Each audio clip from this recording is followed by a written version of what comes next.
তার নাম ছিল আব্দুল করিম। বয়স প্রায় ৬৫। জীবনের অধিকাংশ সময় কাটিয়েছেন ভুল পথে।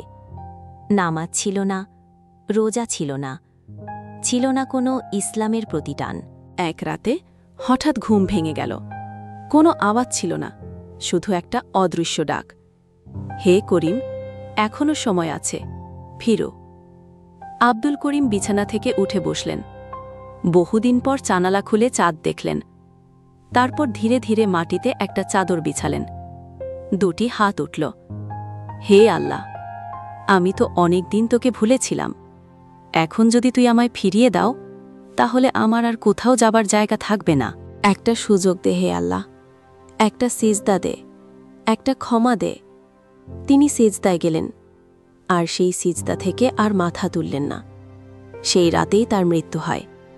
একটা সিজদার মধ্যে, একটা অশ্রুভেজা দোয়ার পরে, একটা ক্ষমা প্রার্থনার শেষ মুহূর্তে। সকালবেলা মানুষ খুঁজে পায় তাকে, মাটির ওপর, সিজদার মধ্যে, মুখে তৃপ্তির শান্তি।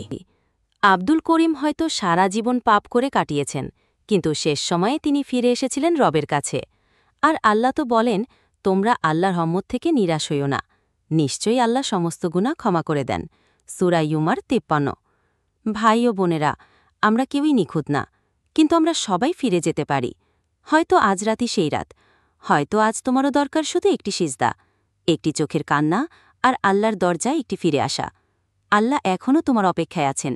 গল্পটি ভালো লাগলে অবশ্যই লাইক এবং সাবস্ক্রাইব করবেন।